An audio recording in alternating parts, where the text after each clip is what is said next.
Okay, we are live. Welcome, welcome, welcome, welcome, and one more welcome to everybody. Part of our continuing series where we talk to professors, activists, reporters, writers, columnists, anybody on the left, anybody on the right. We just want to get complete thoughts and perspectives and package them unedited and unaltered, available to you directly to the public so that you could do this thing that was popular when I was in high school called thinking for yourself. Maybe it'll come back, maybe it won't. With us today, it is our extreme privilege to have Professor Matthew Levendusky of the Pennsylvania University Arts and Sciences Political Science Department. Professor Levendusky is an American political scientist best known for his 2009 book, The Partisan Sort: How Liberals Became Democrats and Conservatives Became Republicans. His work has primarily focused on explaining political polarization, but also includes media analysis and topics related to public opinion and American foreign policy. Raised in Pittsburgh, later attending Pennsylvania State University. After graduating, he entered the PhD political science program at Stanford University, one of the best universities in the country, by the way. He's a runner-up for the National Science Foundation grant to attend Stanford, where he attended a PhD in political science.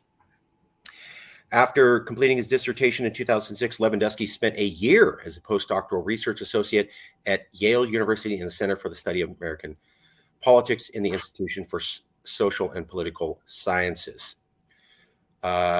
He is now a professor of political science, as well as the chair of the Stephen and Mary Barron Chair in the Institutions of Democracy at the Annenberg Public Policy Center at the University of Pennsylvania. He was previously been a visiting researcher at the European University Institute and Aarhus University, the Penny and Robert A. Fox Director of the Fels Institute Government, Distinguished Fellow in the Institution of Democracy, the Annenberg Public Policy Center, Graduate Group Chairperson, Associate Professor, and Associate Professor of Political Science at the University of Pennsylvania, and Postdoctoral Research Associate at the Center for the Study of American Politics at Yale University. We already covered that. Since 2014, he has also served at the decision desk as a decision desk analyst for NBC News, very prestigious. He's the author of Partisan Sort: How Partisan Media Polarize America and Our Common Bonds, Using What Americans Share to Overcome Partisan Divide. He's also the co-author of We Need to Talk: How Cross-Party Dialogue Reduces Effective Polarization, and also Democracy Amid Crisis: Polarization, Pandemic, Protest, and Persuasion. He's also the co-author of American Government Institutions and Policies, and he's the co-author of American Government Institutions and Policies Brief Edition. His work has also appeared in the American Journal of Political Science, Journal of Politics, Public Opinion Quarterly, Nature, Human Behavior, that's a very prestigious publication, as well as a variety of other leading journals. He is quoted often in a variety of media outlets, both nationally and internationally, including the New York Times, Boston Globe, USA Today, CNN, and many others. He has been honored with numerous awards, including the 2011 Jewel Lowenberg Award, the 2013 Best Paper Award for the Journal of Politics, the 2022 Rebecca Morton Best Article from the Journal of Experimental Political Science, and the 2014 Goldsmith Book Prize from Harvard University Shorenstein Center, and the 2016 Eric Erickson Early Career Award for the International Society of Political Psychology. Eric Erickson is one of the grandfathers of psychology for everybody. And these are some of the books that he's written: The Partisan Sort: How Liberals Became Democrats and Conservatives Became Republicans. Also, this chapter are Fox and MSNBC Polarizing America. That's how I initially found them. In Political Politics in American Politics. He also wrote this: Can Information Persuade Rather Than Polarize? Also wrote Democracy Amid Crisis: Polarization, Pandemic, Protest, and Persuasion. Also, this study, Measuring District-Level Partisanship with Implications for the Analysis of U.S. Elections. And finally, the book that I read, Our Common Bonds: Using What Americans Share to Help Bridge the Partisan Divide. But before we get into all those, let's check in and see how well we did. Professor, did I get anything wrong? Do we need to correct something? No, that was great. That was the most thorough introduction I think I've ever received. Thank you. All right. Okay. Good work, team. You've written many books on political polarization. Usually when I interview somebody, they've written one or two things and I can focus on that. But since you've written so many, I want to start off asking you some general questions. Sure.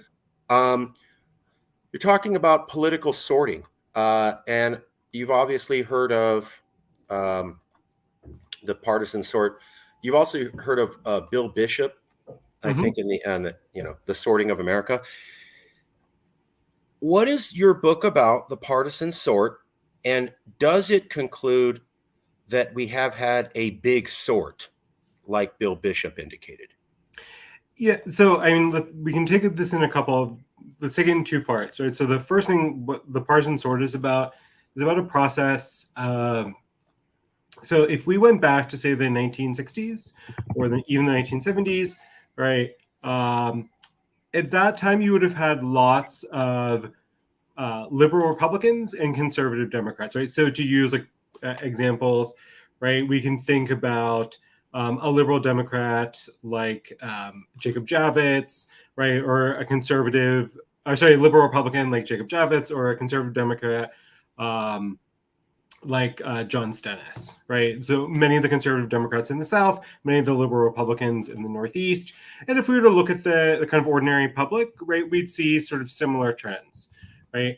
But if you look at both kind of congressional data, but also in the public, you've seen that over time, people have sort of, sorted themselves into the right camp, right? If you want to think of it that way, right? Where right just means you sort of look more like the political elites on your side, like the elected officials, the activist, those sorts of things, right?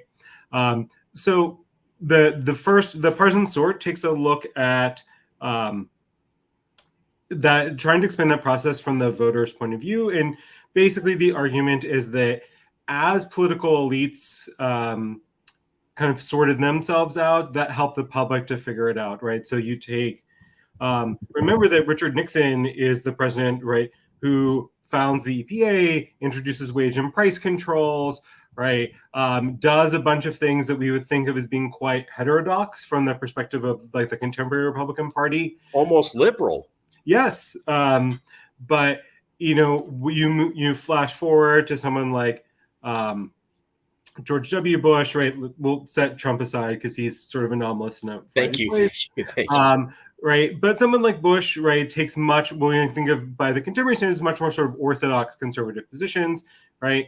As political elites do that, we see that happening in Congress, largely, but not completely, due to that kind of realignment of the South. The ordinary voters can kind of do that the same way. So Bishop's argument in the big sort is about geographic sorting, right? And there's part of that's very real, right? If you go to communities near where I live in Philadelphia, right, and you maybe went out to Narberth or Ardmore, right, this kind of classic suburbs right outside of Philadelphia, right, you'd see a lot of, if we did this next year in 2024, we'd see a lot of Biden signs, right? We'd see, the sign saying, in this house, we believe that science is real, Black Lives Matter, right? The whole sort of panoply of beliefs, right? So part of that is going to be a very, very real thing, right? But I think it's also important to recognize that there is part of that where people kind of sort into that, but that process also goes the other way, because there's been work by some other folks that shows, right, that it's not just sort of a one-way thing, it's both ways. And also important to keep in mind that a lot of communities are at the, not that maybe the smallest level, but at the kind of, broader level, like kind of zoomed out to say like the county level, are still at least reasonably competitive, right? That we tend to think of these like very stark examples, right? But there's still, there's still counties, right, that are moving back and forth, and those are the ones that are really in a way having the biggest impact, because they're able to help do these things, right? So if we look at counties that go really Republican or really Democratic, right, in the contemporary era, right, the really Republican ones are going to be very, very rural counties. So if you look at a map, you would see like a lot of red, but it's also important to keep in mind not very many people live in many of those places. Fair enough. Fair enough. Very long answer. No, I appreciate it. On the screen, I appreciate the confirmation. So on the screen, we have some information about the big sort. It was corroborated by, NPR talked about it in 2008, 2017, 2022, said it's true.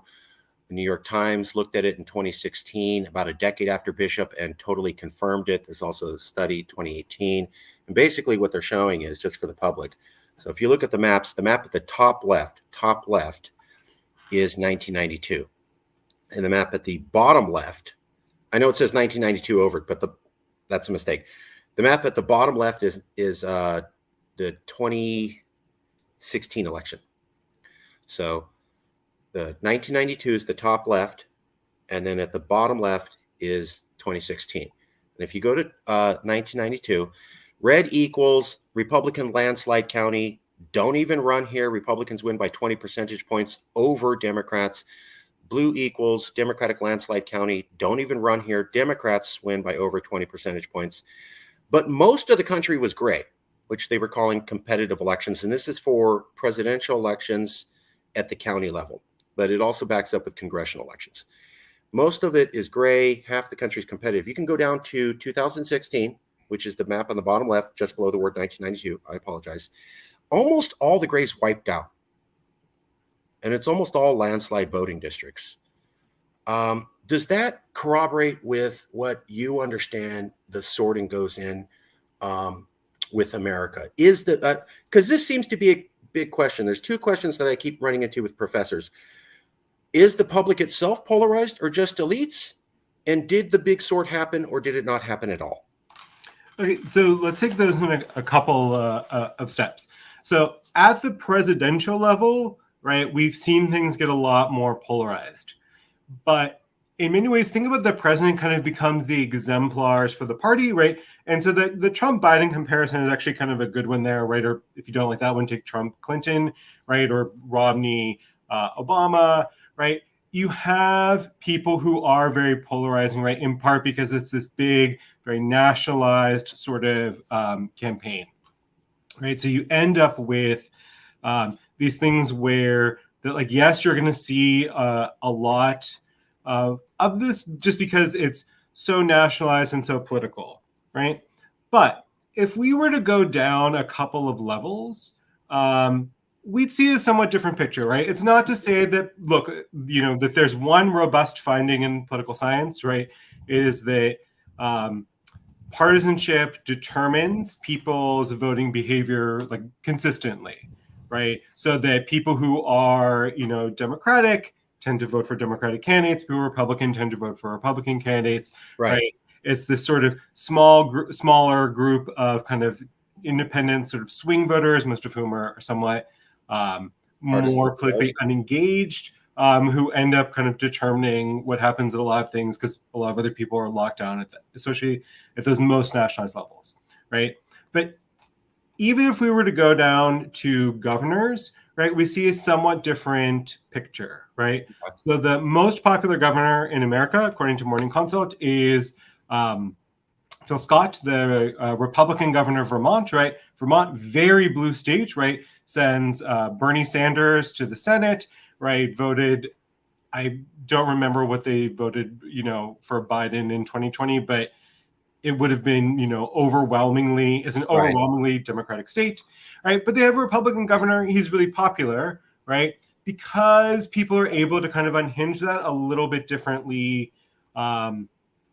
with that kind of approach. And, if you look at those Morning Consult ratings, I was actually just talking about them this morning with one of my colleagues.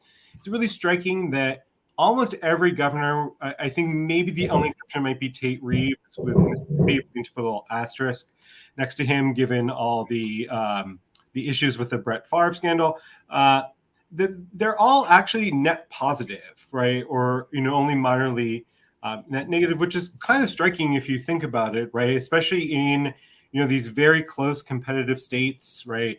Wisconsin, Michigan, Pennsylvania, right? These are states, Georgia, Arizona, that next year are going to be decided by 2 points or less, right? Right. It's sort of a game many times in Georgia. That a lot of that will hinge on what happens with the economy between now and then, right?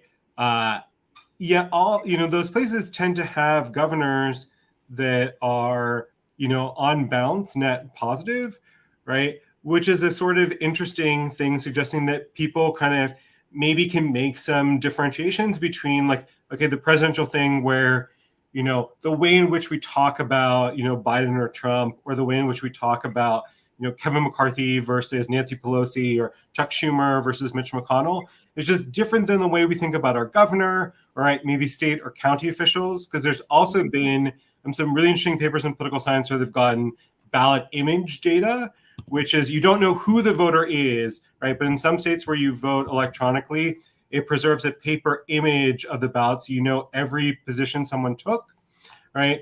And so you can see that, like, yes, there are a lot of people who kind of just vote straight ticket, but that tends to be most true, like at the presidential and congressional level. But then you see a lot of people who maybe voted, for Biden and then for the Democrat for Congress, right? Maybe they voted for a Republican for governor or a Republican for county commissioner, right? And that some of these lower level offices, people are able to kind of break out of some of that, kind of polarized thinking a little bit, in part because, right, people are dealing with issues that are kind of more immediate, more local to their context, and less about these kind of very inflamed, kind of nationalized sorts of issues that tend to dominate so much of the rhetoric that we see in Washington, D.C. Right. I could see that. Two follow-up questions. So is it fair to say, because I've seen a lot of talk saying that, okay, I get what you're saying, local elections are less polarized, but there's a lot of people saying, besides the presidency, the Congress, House elections, and the Senate elections are also polarized. Like maybe they weren't before, but they are now. The Senate definitely with the House. Would that be reasonable to say that when we're looking at national elections, congressional, Senate, and presidential, we're seeing polarization, but not at the state level? Go down to your school board, go down to your local state elected official. That's where you might be able to get out of these heated national debates that we see on television and social media, and people could just vote based upon local issues. Would that be a fair summary? Yeah, although, I think I would say two things, right? So one is that, yes, and that's right, but we also do see, right, as nationalizations become a bigger force, some of those issues playing out, right? We've seen that in a lot of school board debates. For example, the school district where I went to high school now has a whole new review process for looking at books that can be put in the high school library, right? So we have seen some of that, go down there. But the other thing I would say about that is that when we tend to see that sort of nationalization going on, right, it's not that we should ignore it. It's important. It's something, we should think about and understand. But it often tends to be the work of activists who have a particular political agenda to go there, right? More so than like, oh, this is really this upswell of community, support. So that often these things are driven by, small numbers of very politically engaged people, right? And might not actually reflect the true views of what's actually happening there. Fair. But fair enough. I've seen a lot of that. Activists, super engaged voters, the people that donate more and volunteer more and picket more and make more phone calls and show up at the primaries, somewhat tend to steer these politicians further and further apart towards more extremes. I've seen a lot of that mentioned. But you are saying it is safe to say that we're starting to see some signs. I didn't say a bunch. Some signs that polarization may be being pushed to the local state level. Yeah, with certain types of issues, right? So we saw all of this with debates over, critical race theory, right? Which is not really about critical race theory, but right. Debates over, curricula, school boards, right? Those sorts of things, right? Because part of what activists also do is they look for issues on both sides, right, that they can strategically exploit to kind of advance their particular point of view, right? So when they see an opening, right, they see that that's part of what it means to, be an activist. How big are these activist groups that are pushing our two political parties to these extremes? I've heard this theory a lot. Hey, it's not all the voters. It's just some extreme activists. But they seem to be able to direct these parties to extreme stances increasingly over the last 30 years. How big are they? And because for whatever their size is, I've heard, oh, these are small people, this is a small group. Okay, but they seem to be controlling every election for the last 3 decades. So if they're small, they're impactful. Would that be fair? Yeah, and so part of the way to think about this, right? So there's a famous book by the late political scientist Jim Wilson called "The Amateur Democrat," and Democrat, it's small d Democrat, not so this means both Democrats and Republicans. Democrat here just meaning like people who engage in politics, right? And so if you were to go back, right, the kind of classic story of politics, right, is sort of like a, for lack of a better word, kind of like political machines, right? These groups of people where politics was kind of more transactional, right? And then in like the mid 20th century, right, what did people start to do? They were like, well, we have to clean these things up. We need good governance, right? And what we have to do is kind of let the people decide, right? Which on the face of it sounds great. Yeah. But think about the kinds of people who tend to want to go to school board meetings, want to go to zoning board meetings, want to vote in primaries, who want to volunteer for campaigns, right? Who make these small dollar donations, right, to candidates, right? These are people who care very deeply about the issues, right? So that, the people who, on the one hand, you might say, well, it's great. The people who care the most are the ones who are getting involved. But we also know the people who care the most are also the people who tend to have these really extreme Thank you. positions. Thank you. Right. So like abortion is a really good example of this. Right. So lots of folks have studied this. Right. Mo Fiorina at Stanford wrote a famous book called Culture War. Right. And the same thing has been true since the last edition of the book, which was published, I don't know, 8 or 9 years ago. If you look at the public's attitudes on abortion, they've actually been really stable over the last 50 years. Gallup shows this as well, right? The people are, in the phrase that I really always like to use from Fiorina, pro-choice butts, right? So they're generally, they generally say, yes, a woman should be able to have access to abortion, but I want some restrictions around that, right? But if you look at what the activists are doing, right, on either side, right, it's a much more kind of extreme position, right? And a lot of the kind of back and forth is about what these, the kind of activists on either side who want more kind of extreme positions versus most people in the middle who are kind of like, well, I'd like some sort of moderate kind of compromise position. Yeah, I've heard the classic debate is between Fiorina and a guy called Abramowitz. Mm-hmm. They are both brilliant men. They both have a lot of research, and they 100% absolutely, completely could not disagree with each other more. And they're both saying that they're going in two different directions on this issue, from what I've seen. Yeah, I think what I would say maybe like when I teach this, like part of what I try to convey to students is that I think they're both right, but are looking at slightly different things, right? So I think Abramowitz tends to say, if you look at these people who are, more involved, more engaged, right? Those people have become kind of more extreme over time, right? And Fiorina's like, well, if you look at, like the kind of broad mass of voters, right, that they haven't changed nearly as much, right?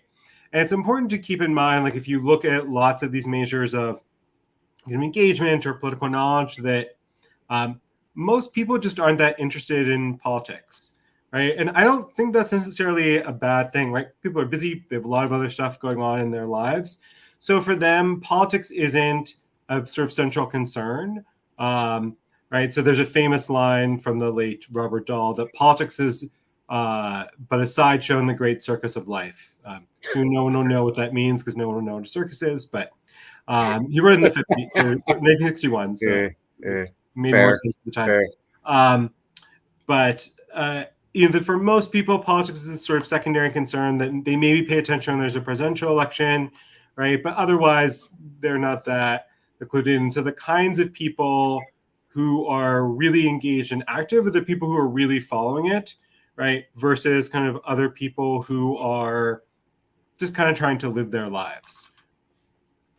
I just, in both of their books, Fiorina says, people need to stop talking about how the public's polarized. And then Abramowitz will mention what Fiorina says and then literally say, I completely disagree in his books. I've read 3 of them. He does that. So just putting it out, these guys do not share the same opinion. I have heard this theory, though, because it's confused me. And I think it's confused a lot of people who are studying this. How do we have 2 really smart people who are looking at the same? or looking at research and coming to different conclusions. I heard this theory. I was from a different professor, and I was wondering what you thought about this. One professor said, like you, well, they're both right. Fiorina is talking about political polarization. Technically means difference over policy different issues. There hasn't been that much change. Like we're talking about, most people want safe schools where kids aren't shot. Most people believe women have the right to choose. Most people believe, et cetera, healthcare. But Abramowitz is talking about effective polarization. And he's saying, okay, maybe the people aren't politically polarized, but they really are broken up into two groups. It affects the mass public, and this group doesn't like the other group. And so we can say that actually the people are polarized themselves and not just the elites when we look at the concept of effective polarization. What do you think about this theory?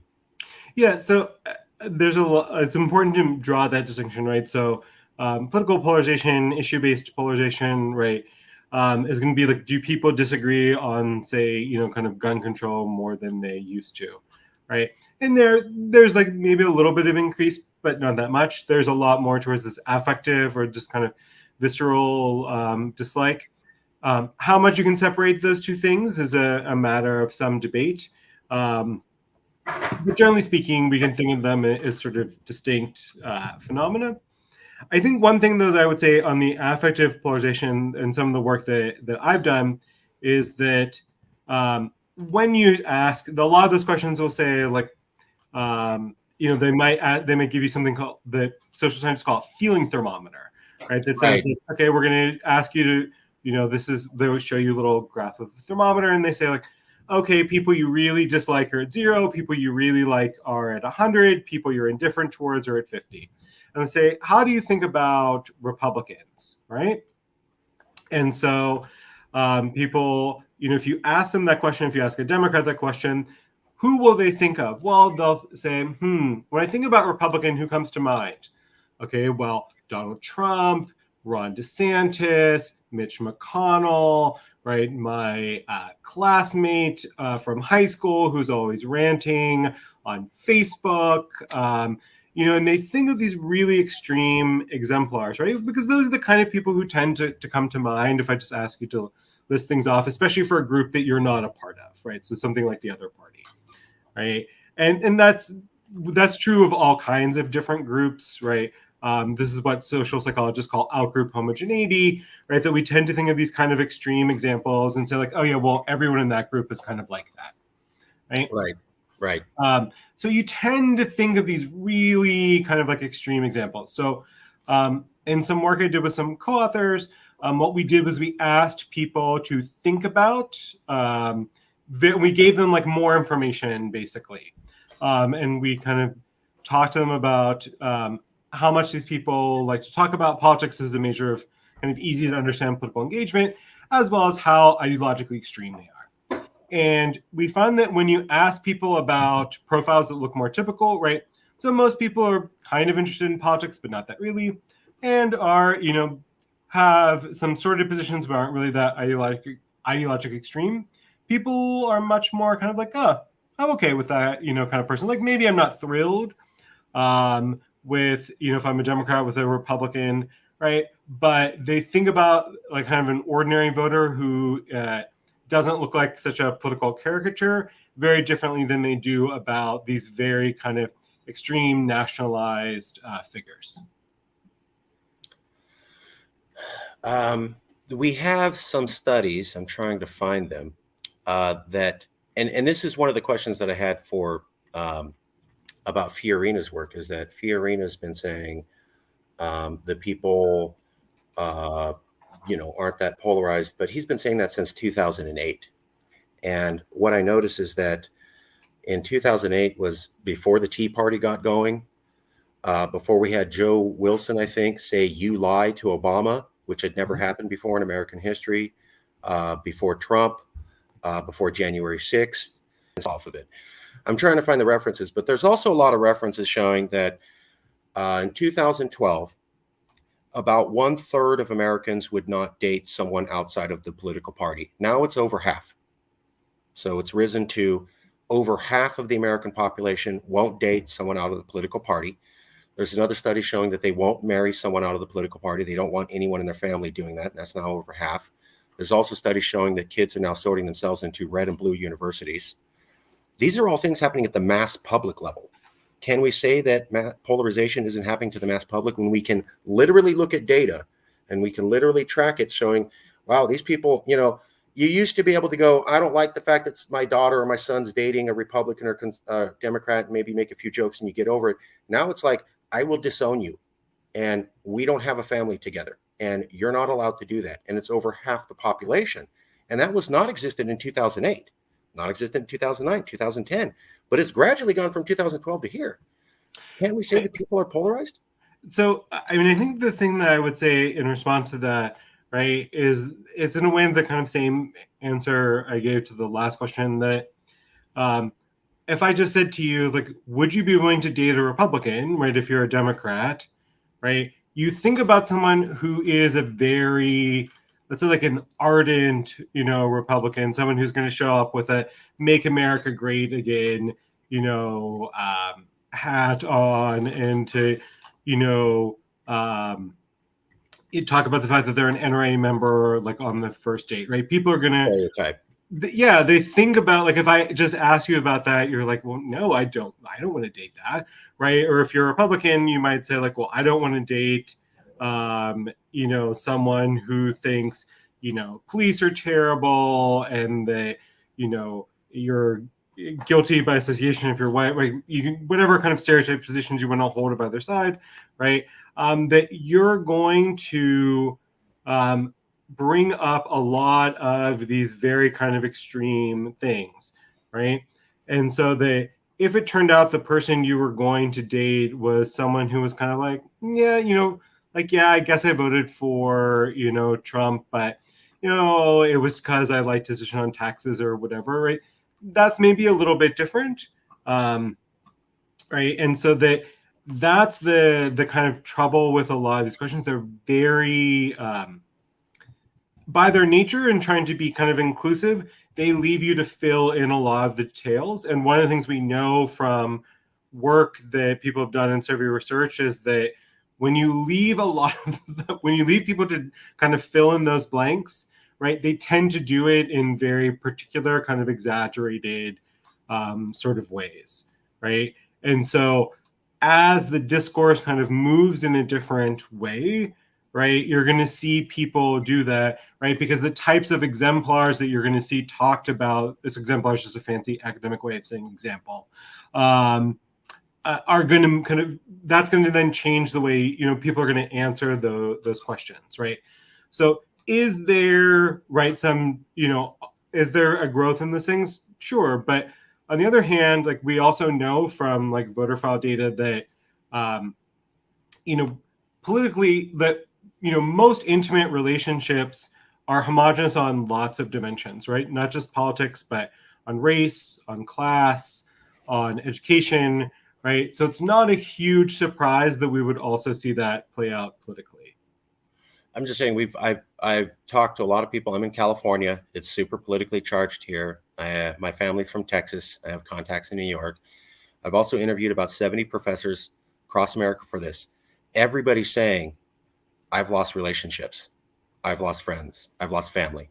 And then I see these studies on top of it that say they won't date, they won't marry, they won't go to the same schools. They're also isolating themselves in separate neighborhoods. So we have a lot of personal anecdotal data and then a lot of survey data that all seems to be pointing in one direction. And in the opposite, we have national surveys that say, well, people generally agree that, gun regulation is good and safety, safe schools. And it's difficult to say, which should we believe? Because we have one set of surveys backed up by personal observations, and then we have another set of surveys that are saying there's no real polarization. Basically the people agree on these policy issues, and yet when you talk to the actual people, they don't really feel that at that level. So why the disconnect? I mean, I think in a way it's one of the things, like, you kind of sort of have to hold two contradictory thoughts in your head at the same time, because there's, I think, an element of truth in both, right? Is there an increasing amount of division? Sure.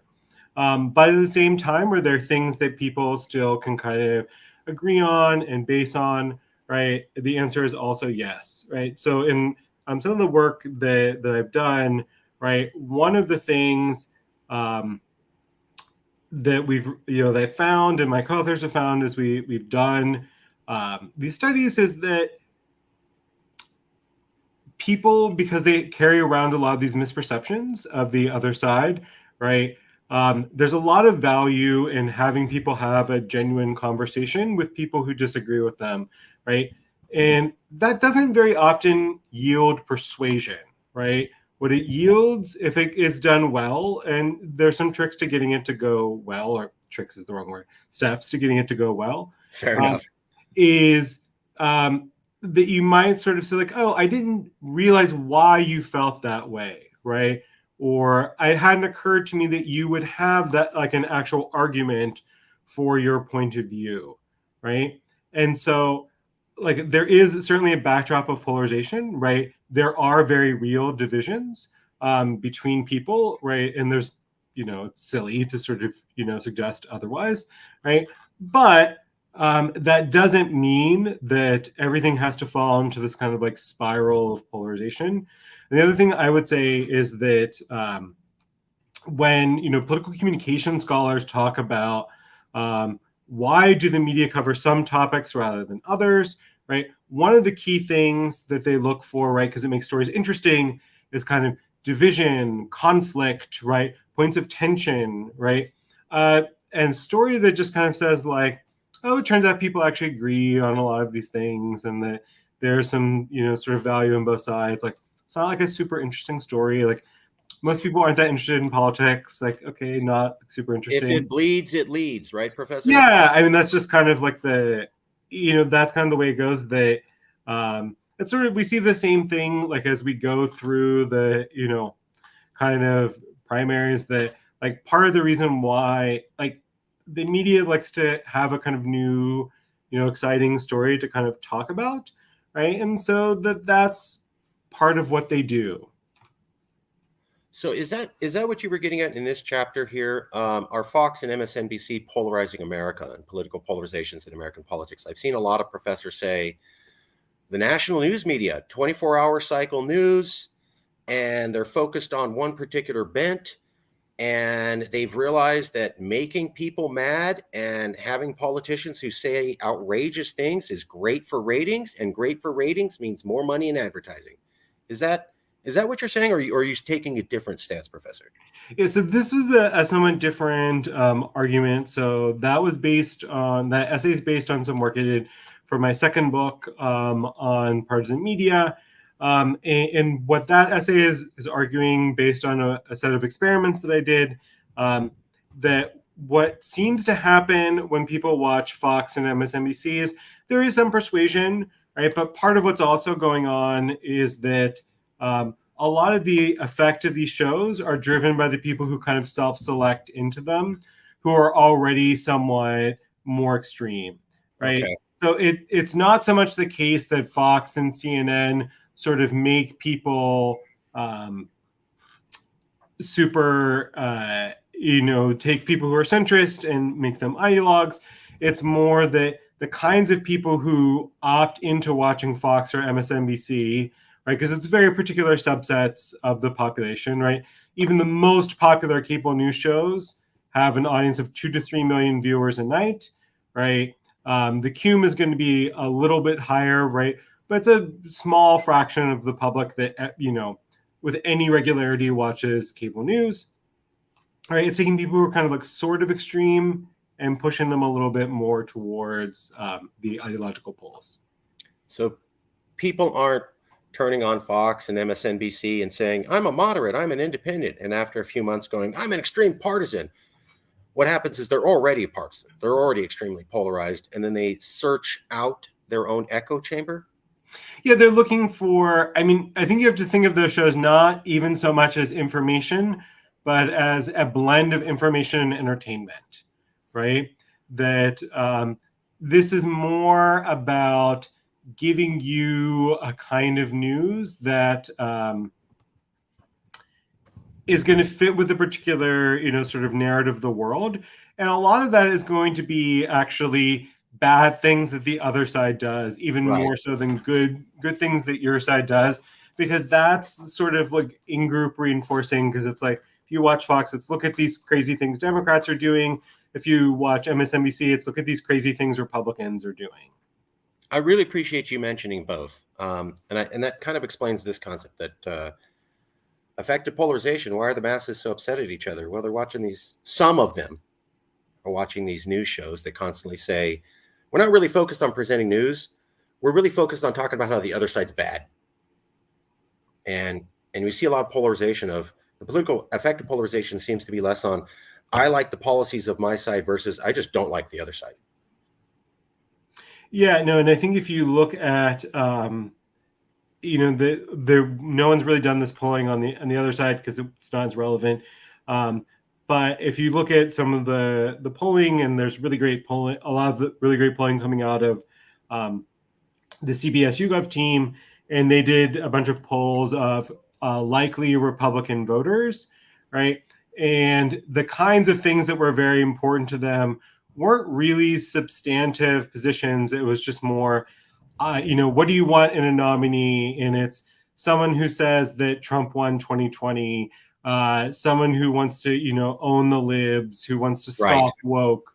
Like it's these more kind of amorphous, sort of things rather than like, oh, I want someone who's going to, cut taxes and have a lot of deregulation and do, these other sorts of more policy focused positions. Thank you. That helps out a lot.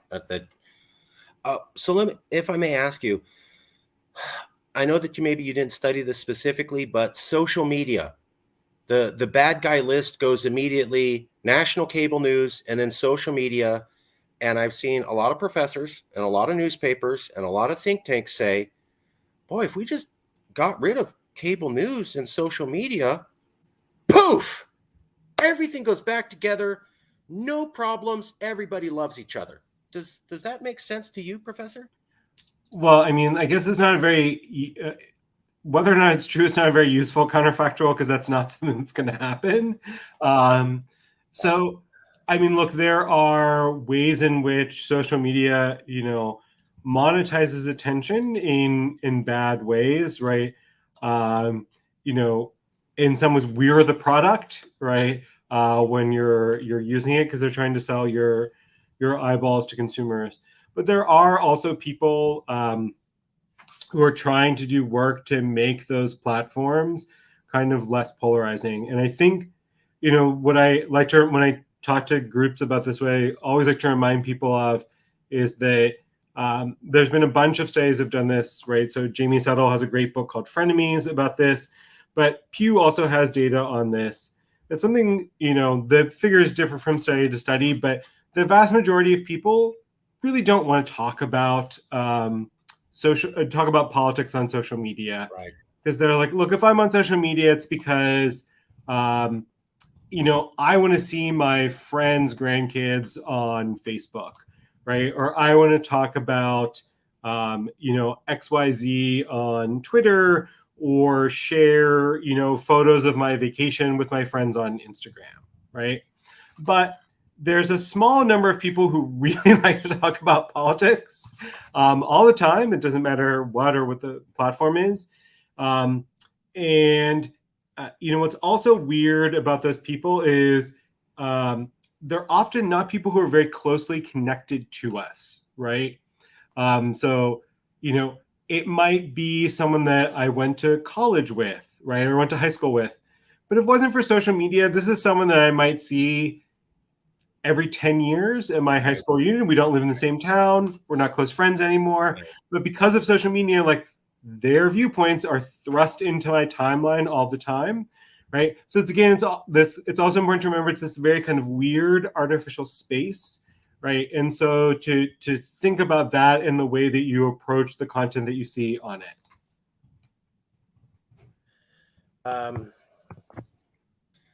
I really appreciate that because not a lot of people will say that. There's a lot of solutions being offered right now to the lay public that say social media is the problem, cable news is the problem. If we could just get rid of those guys, regulate them, those are the bad guys, focus on them, everything gets fixed.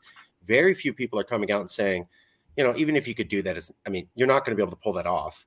Secondly, you're not going to put Pandora back in the Pandora's back in her box or make it go away. Secondly, would that even work in deflating everything? The issue that I always had was there was a lot of political polarization around the Monica Lewinsky scandal with Bill Clinton in the 90s. CNN was around, but you didn't have Fox or MSNBC, and you didn't have social media. But the public became super polarized and angry with each other because there was a website called The Drudge Report, and it polarized people. So we were already getting, you'd have to get rid of the internet, basically, is what I'm saying, to not have these sort of opportunities. How do we fix it? First, I wanted to ask a clarification question. I thought I heard you say, and I've seen other people say this, the more politically engaged you become, the more polarized you become. Is that fair? Yeah, I mean, it's a little hard to know what direction what causes what there. But yeah, if we were just to look, the people who are the most extreme tend to be the ones who are also the most, politically engaged, right? And is that as I become more engaged or I learn more about politics and that pushes my opinions apart? Or is it that people who have strong opinions tend to be the ones who want to become politically engaged, right? That's a little hard to unpack. Okay. Okay. But certainly we can sort of say that that's the relationship. Those two things are strongly related to one another. Part of what I'm concerned about is that there are some people suggesting that if you become more involved, you become more polarized. I've seen a lot of newspapers and, again, a lot of professors saying the way out of political polarization is we just need to activate more voters. We need to get those moderate voters activated. We need to get those independent voters activated. Well, if it's true, which I hear you were saying we're not, no, but if it's true that being more engaged makes you more polarized, won't that just make the problem worse? So, and that's the hope that with more, if we had something, so I think it depends on exactly how you wanted to engage people, right? So I think the usual hope from that people express with that kind of sentiment is that we have something like, compulsory turnout, right? Where everyone would have to vote, and then people who are less engaged and informed would monitor elections. That might work. Not very realistic, but it might work. Thank you. So I think when I talk to groups about what I think might work, I don't think there's no easy solution. There's no those internet has there's one weird trick, right, to a flat belly or whatever that you see. Thank you. That doesn't exist for political polarization. So all I have are some small scale kind of things that people could do. Right?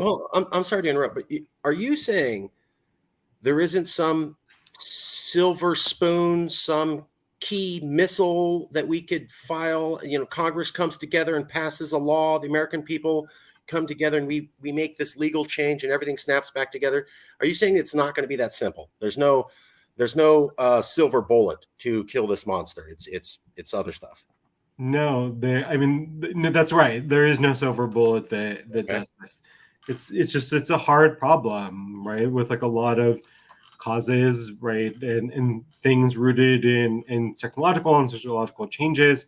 I would say that in the work that I've done, I've tried to think about what small scale things people could do, right, that might make things better. And so when we did the discussion experiments that I talk about in our Common Bonds, so what we did there, that was a very structured sort of thing, right? Because it was an experiment. We wanted to kind of hold things constant. What I tell people is that think about how you might incorporate some of that into your everyday life by learning. So I think the two biggest things I took away from that were the importance of listening and the importance of asking good questions. And what I mean by that. So the importance of listening, and this is very hard for an academic, because to become an academic, you come to like the sound of your own voice. Is that you said it? I didn't. You have to own your own biases. That thinking about, like, we often sort of say, like, oh, I know why they think that, right? But really listening to people and having a better appreciation of why they hold the beliefs that they do can give us some insight. And it's not so much about changing someone's mind as it is about better understanding their point of view, right? And so it's valuable for two reasons, right? One is it helps us kind of sort of see where the other person is coming from, right? In that kind of perspective getting rather than perspective taking, which is the usual psychological term. Um, Perspective getting is valuable in and of itself. But I also tell people, because a lot of the people come to these things are very interested in politics, right? That if you want to persuade someone eventually, the only route to doing that is going to be to understand where they're coming from, right? So if Okay. you assume that, like, the reason why someone's a Democrat or Republican, a Trump supporter, a Biden supporter is because they're stupid and ill-informed, and all you need to do is share with them your great wisdom, that's not going to work, right? Thank you. But you Thank have you. to understand. But if you understood where the other person is coming from, right, you might have a better chance of, persuading them and getting them to at least, think about changing their mind, right? And when I talk about asking good questions, right, you can think about questions that might shut down conversation as opposed to open it up. And you want to try to think about how to do the latter. So a question that might close down conversation, right, or produce an unproductive conversation would be something about, something that's either kind of leading, right, on a very charged topic, like, isn't it great that Donald Trump is now going to, face indictment again? Right. Right? Something like that. Or isn't it great that, Republicans have exposed the fraud of, Hunter Biden, right? A question that opens up, conversation could be something that's maybe a little bit more interesting and might produce an unexpected answer. So, what's something that, your party has done that, really disappointed you, right? Or something where you really disagreed with, Trump or Biden in the last election, right? Something where you might sort of find something where you can generate a kind of space for some dialogue, right? And find some of those commonalities that people have on some of these things, right? Because part of what I think comes out of these kind of a lot of these studies on dialogue and discussion isn't that, all of a sudden everyone agrees on everything. It's sort of that, no, maybe we have a little bit better understanding, and maybe we see where there are some things where we can build from, and then maybe try to go from there to build up to something more constructive, right? Again, there's no, like, easy magic kind of thing that's going to just, fix all this. I mean, if I knew what that solution was, like, I wouldn't be, like, hiding it to, like, trying to I'm just asking because we have people, again, a lot of times in the media, just get rid of social media, just get rid of news. Boy, if we could have some law, we could bring back the fairness doctrine of the 1980s and implement a couple laws, everything will snap back together. Just get rid of Donald Trump. Just make sure all the Republicans know that he was a bad guy. And we'll go back to this perfect time period. And I'm like, there wasn't a perfect time period before Trump. It was already polarization.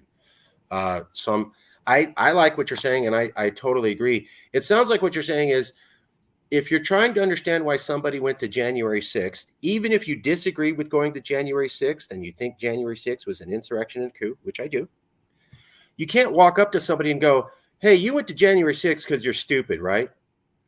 Yeah, look, so yes, you have to try and understand the point of view. But the other thing I sort of say to people is, they'll say, like, sometimes people say, well, then you're asking me to accept something I find, kind of really repugnant, right? And so my answer to that is that part of when we think about civility, right, people sometimes mistake that to be politesse, right? That civility just means, like, we talk to each other nicely. But actually, I think what civility means is something deeper. What it means is taking other people's arguments seriously, right?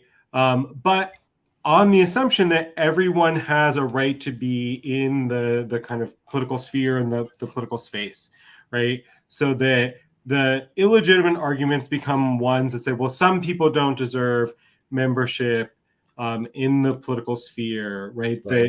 That we think about people having some right to be there, but that doesn't mean that you get to say like, oh, well, it's okay to spout racist things or transphobic things or whatever, right? That everyone has that same right to kind of participate and be part of the political process.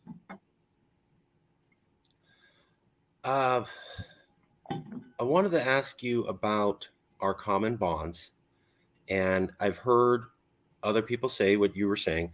We need to start having quality interactions between people. We're not talking, we're not interacting, but that doesn't mean go out and insult them or repeat your Fox News or MSNBC talking points. It means, try to understand them, try to get, why are they thinking that, instead of just assuming, like the TV channels and the social media says, well, they're part of a cult, a pizza child abuse cult or the Donald Trump cult, or they're stupid or they're crazy or they secretly want to destroy America and totally control you. Get rid of that. Start thinking like maybe this is a quasi-rational person who saw some things that scared them and came to this conclusion. And maybe I haven't seen those things too. Maybe I should take 5 seconds to try to understand what is it they saw in their view that helped them come to their conclusion. Is that a fair summary? Yeah, and I think that's right. And look, there are going to be, what I always tell people is that like start small and try to do this, in kind of like low stakes things. And it's not always going to work, right? Because there are going to be some people that you're not going to be able to find Right. kind of common bonds, but that doesn't mean that it's not worth searching for.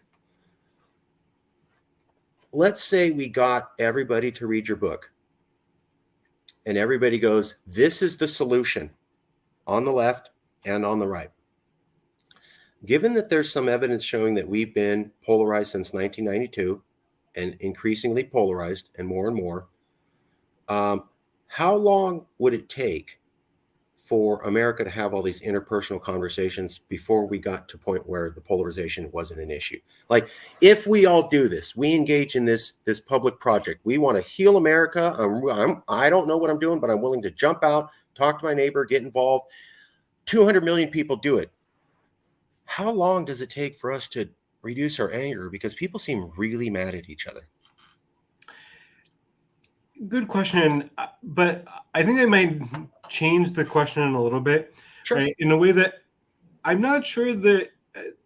So look, the level of polarization we have now isn't, it's too high, right? But I don't think the solution is zero polarization, right?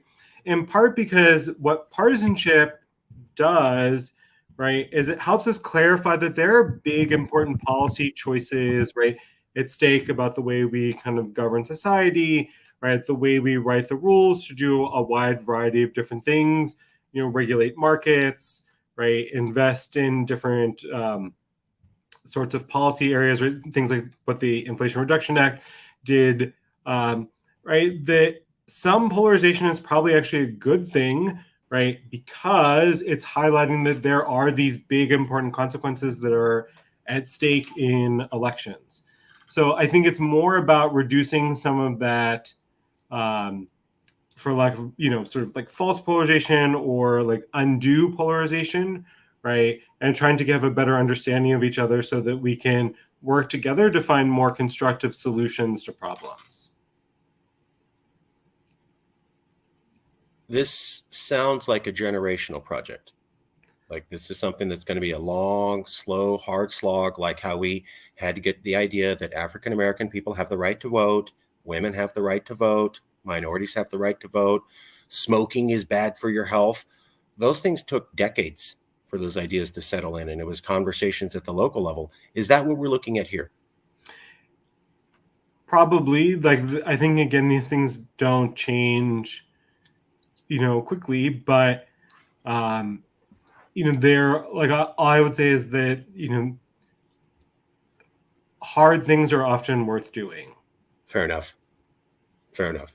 Took us a while to get here. Might take us a while to get out. Yes. The other question, one of the last questions I had for you was, you really did a lot of work on how do we fix polarization and how do we have the right kinds of conversations with each other.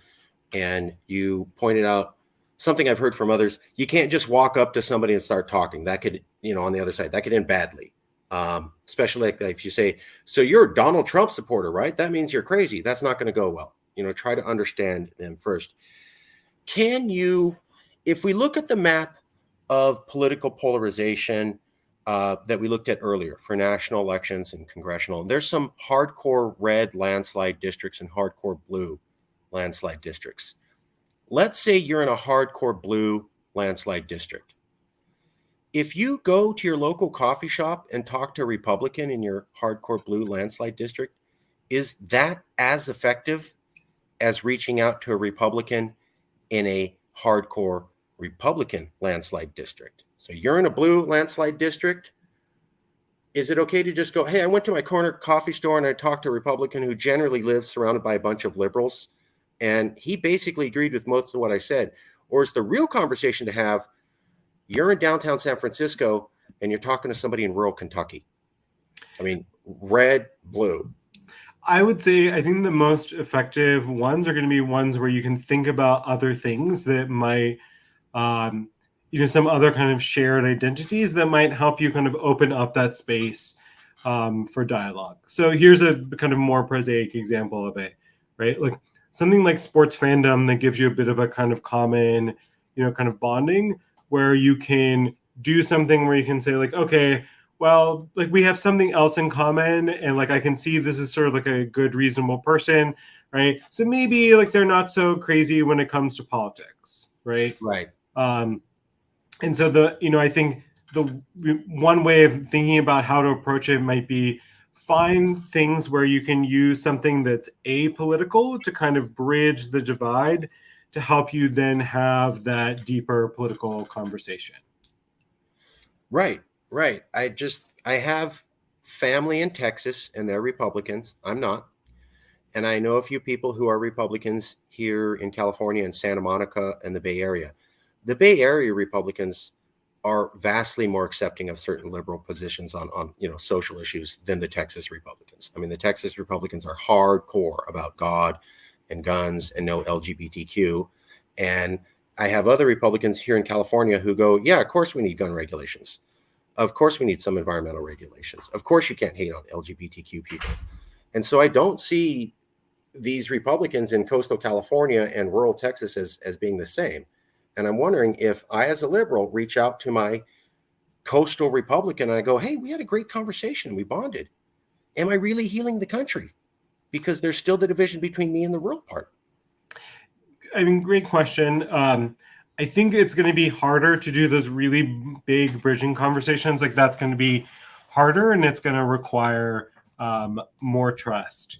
But I want to make another, analogy. So people who've worked on one of the biggest sort of social shifts and fastest social shifts has been the acceptance of LGBT individuals, right? Support for gay marriage. In the 1990s, I mean, that was basically a laughable position. And then, I think the Obergefell decision was more of a fait accompli than something that really changed a lot of Totally agree. And if you look at people who've studied that, like one of the really effective things was doing, this kind of personalized, storytelling approach, what sometimes called like deep canvassing, right? Is that kind of fancier academic name for it, where deep you kind of so that's the like academic-y name for it, which is where you have these like in-depth conversations with people about this and you give like the kind of personal story around it. I think why that's effective is that it's easy to kind of hate on some abstract idea, right? It's much harder to do that with like an actual person when they're telling you their experience, right? And that I think some of the, when you go back and you look at things people said about LGBT people in the sort of 70s, 80s, 90s, right? It looks a lot like some of the things people say about transgender people today. And part of it is that just a lot of people, right, who hold those very strong positions. I think if you said like, well, have you ever interacted with an actual transgender person, right? Not someone you saw on social media, not someone you saw on TV, like an actual person where you had a real kind of face-to-face conversation with them? I think the answer, right? No, actually, the answer, because this from survey data, that the answer is no, right? And that's part of why I think, like, thinking about how to have those personal conversations, right, is something that's maybe a little bit more valuable, where you can kind of hear that perspective. And that's why I think there's value in doing it, even if you have to do it on that, kind of smaller scale thing, right? Start with things that are maybe more tractable and then kind of build out from there. That makes a lot of sense. Okay, we're winding down. Last two questions. Last two or three. First, was there something you wanted to talk about, a subject matter, an article, a book, or a statement or concept you felt you weren't able to express? I want to make sure. No, I think we covered a lot of stuff in the interview. I really appreciate your time. I really, really appreciate it, because you helped clear up a lot of questions I have. And I'm trying to do this so that the public follows along and helps them understand better. One of the last questions I have is, did you personally experience or see polarization at Penn State? I've talked to some other professors in Iowa and stuff, and they said, oh, yeah, it was different after Trump came through town, even when he was gone. So when I was an undergrad, no, but that was a long time ago. Sure. And Penn is sort of a different, place. I don't know that changed that much before and after. But I think, unfortunately, that higher education has also become politicized in a very unfortunate way that doesn't help America. So, as someone who spent time living outside the U.S., and admittedly, I move in kind of a weird circle, right, with lots of other people who are academics in other places. People from other countries, when you ask them like what they think one of the big strengths of America is, right, even just sort of ordinary people in a lot of other places, they say, oh, you have such great universities, you bring such great talent from all over the world, and you have this sort of great experience, that if we lose that and lose sight of that, then that's really a way in which we've harmed ourselves. And if you look, Canada opened up a program to allow people who are trying to get H-1B visas or have H-1B visas in the U.S., which is the high-tech kind of worker visa. Right. And they said, we're going to allow 10,000 of those people to come to Canada to help our economy grow. The platform crashed. Way more than 10,000 applications were submitted in a matter of minutes.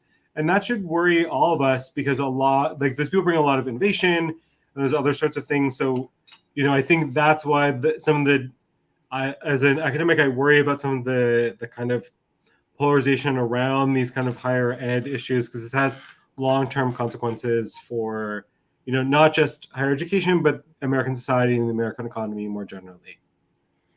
I've heard a lot of professors say that almost every professor who studies political science is liberal. Not my opinion. I've heard other people say that. They said you'd have to struggle to find anybody who's an avowed Republican and is a political science professor. Again, just something I've heard. I don't know. Does that seem accurate, or does that seem wildly off to you? So I think I would say then two things. So it is true that university faculty are more Democratic than Republican. But there is a current of conservatives or conservatism in parts of the academy. I would say that there are probably fewer pro-Trump academics, right? Right. So there are going to be more. The people who are on the right are going to be people who are more kind of classical kind of liberals. Yeah. Right. Someone like a Robert George or a Harvey Mansfield or someone like that, just like two really prominent examples, right?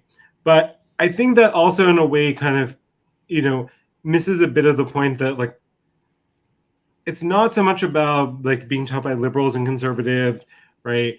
But having people who can help students find the best version of their own ideas, right? And all the evidence we have suggests that faculty politics doesn't really have a big impact on students. The much bigger impact is what their peers think, that they're not so affected by Mm. what we do, which if you've ever taught in a college classroom won't surprise you, because it's really hard. And it's hard to get students to do things like not call everything a novel, actually do the reading, right? All these sorts of things were like much more basic things rather than like indoctrination with political views.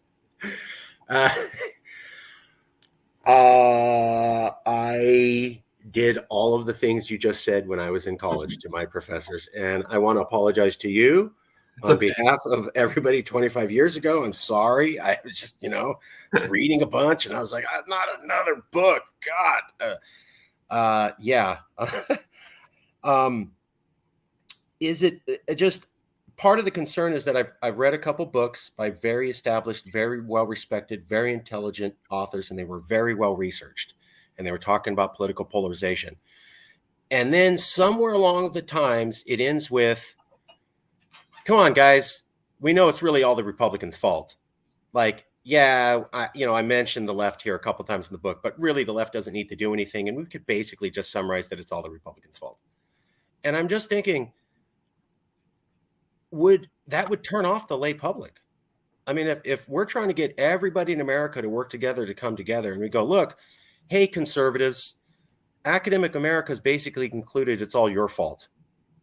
I could see that really turning them off and them not wanting to be part of the solution to help America. And that's the concern I have. Fair concern or not really an issue? I think what I would say is that there are ways in which this has been asymmetric. So if you look at the data, especially the elite level, right, Republicans have changed more than Democrats have. But I think in terms of getting this productively, important to kind of acknowledge that, but it's also important to think about the way in which you can have that conversation most productively with people. And that's not going to be by just saying, well, this is all your fault. Thank you. Thank you. Thank you. Thank you. Thank you. I've been waiting for that. Thank you. I mistyped this question. What I meant was, and you gave a great answer to another thing I wanted to hear about. Pennsylvania State, not the university, just you as an American, having lived through times. Apparently you've been in Pennsylvania for a while. Have you noticed in your personal life outside of the university, just, a man with two working eyes, you go, well, that's different. I remember when people used to not do that to each other, and that's different. Have you seen anything like that, or has life basically stayed the same over the last 20 years? I mean, there's some indicators of that, right? That politics has become more visible in all of our lives in ways it wasn't before, right? But I think what I would say is that that doesn't mean that you can still engage in constructive ways with people from a variety of different viewpoints. Of course. And I totally agree. I've talked to a lot of liberals, a lot of conservatives, and it can be done. And we need to have a lot more of it. And I think that would be the first thing to heal America, is if we actually had quality, non-judgmental conversations that were aimed at just trying to understand. Like you said, you got to understand first. If you want to persuade them, okay, but first you got to understand them. Okay, last two questions. You're not you. You're not me. You're a third-party person watching this video. It's a week from now. They've learned a lot. Boy, they had a lot of questions and they got answered, and they go, wow, I really learned a lot. I'm struggling to retain it all because there was a lot of material, but there was this one thing that the professor said, and it's 5 days after I watched that video, and I can't get that thought out of my head. What is that one thought you want a random person to not be able to stop thinking about 5 days after watching this video? So I'll give you one research thing and one practical thing. So the research thing is that part of polarization comes from people's misperceptions of the other side. Right? They tend to, like we talked about, they tend to take those really kind of extreme exemplars and substitute them for kind of everyone else. And the practical thing is the point that we talked about earlier, that listening is more important than talking when trying to, kind of understand people from the other side. Would it help if we had elites doing that? Like if Joe Biden came out and he goes, you know what? I don't like Trump. I think he's a bad guy. I think he's bad for America. But I'm going to try to sit down with him for an hour and just listen, not judge him. And I'm going to try to do it on TV because I think that's what we should do as people. Would that help the public get behind this if we started to see elites say, I'm going to do it. I'm going to sit down and listen with somebody who I detest, AOC, Alexandria Ocasio-Cortez. I'm going to go and sit down with Marjorie Taylor Greene for an hour, and I'm not going to judge, and I'm not going to say anything snarky, and I'm not going to tweet out anything mean afterwards. Just going to listen. Would that help encourage the public to do this? Possibly, but I think there's a danger in the elite space that doesn't exist for the ordinary public, and that that might be better done at the elite level, kind of behind closed doors. Because remember that elites also have to work with each other to negotiate these sort of policy deals.